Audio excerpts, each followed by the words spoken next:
Let me hit some other items that are in the news around the FBI. I'll start with the one that's probably most important to our audience, and that's the Charlie Kirk investigation, Kash. Obviously, this audience includes huge fans of Charlie's. He came on the show once every 3 weeks for years. And so we're all watching that one very carefully. Let me start with this, the most obvious. Do you believe that we have the proper suspect in custody? Do you believe that Tyler Robinson is, in fact, the man who killed Charlie Kirk? Yes. Do you believe he acted with the help of anyone else? This investigation is being led by the Utah state authorities because it is a murder investigation. So the FBI is a supporting role in the investigative process. And so what we're doing is the same thing we did in the pipe bomb investigation. The investigation is ongoing for us. If there's any new leads or tips, we are exhausting them with search warrants and legal process. But at the same time, we are working with the prosecutors in Utah to make sure we don't screw up their investigation. Because again, the worst outcome would be if the guy that killed Charlie Kirk walks out of a United States courtroom in the state of Utah. And so it's a delicate balance again, but there is no way this FBI is going to stop that investigation until it reaches its all-conclusive endpoint. Do you believe any foreign government had a role in his assassination? At this time, the FBI doesn't have credible information to connect any foreign governments to it. But as I said, we are continuing to take investigative leads. We're not done. Just because we arrest someone, just like in the pipe bomber case, we don't just say, okay, we're done, on to the next. The investigative team continues to work with the Utah authorities, and they're deriving their own leads and coming back to us and say, hey, can you look at this piece of information? Can we get a search warrant on this account? What about this individual who is located in X, Y, or Z? We're tracking all that down. Do you have any credible reason to believe that anyone connected with the Turning Point organization had anything to do with Charlie's death? Zero.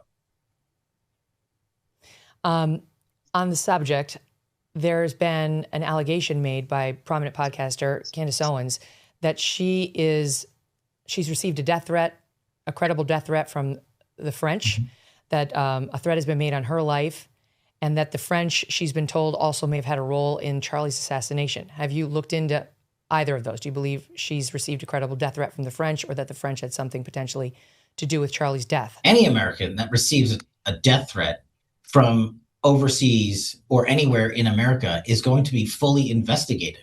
So we're not going to turn our eye away from that investigation or any others. If there's anything to it, this FBI will respond to it. Okay, but so far, no. So we are just looking at everything that comes in. We're not going to reject any piece of information. If someone feels that their life is being threatened, we are, of course, looking at it.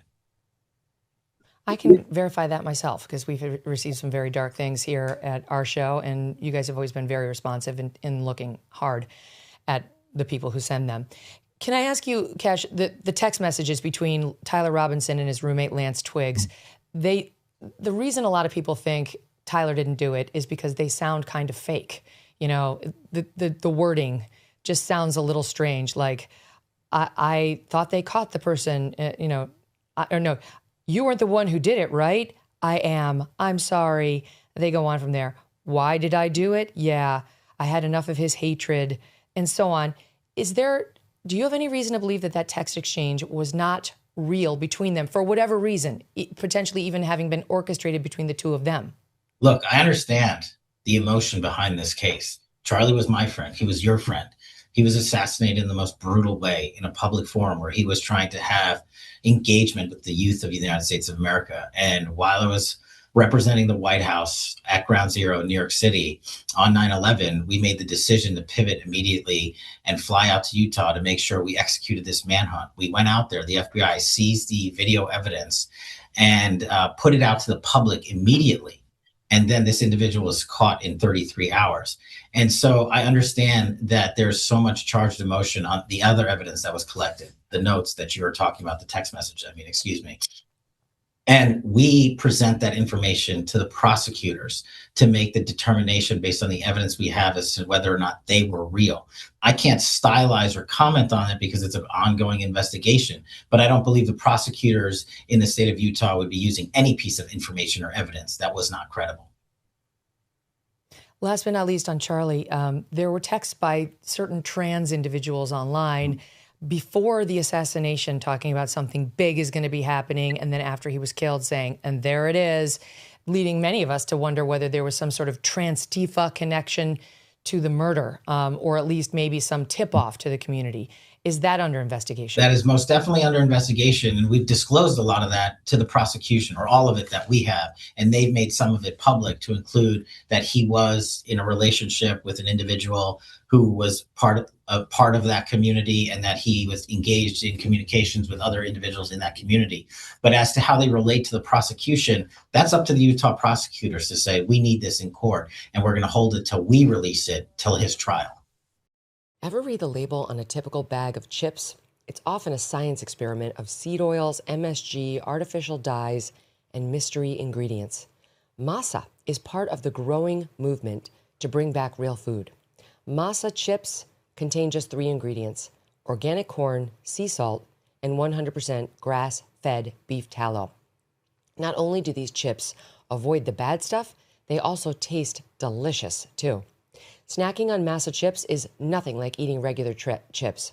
With Masa, you feel satisfied, light, and energetic with no crash and no bloat.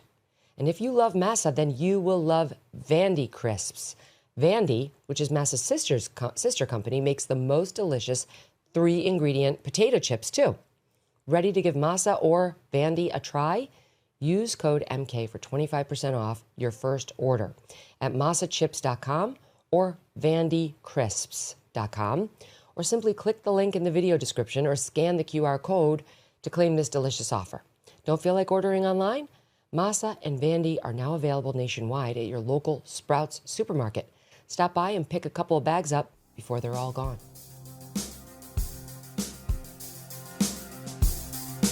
Thanks so much for watching. If you like what you just saw, hit the subscribe button for more clips and full episodes.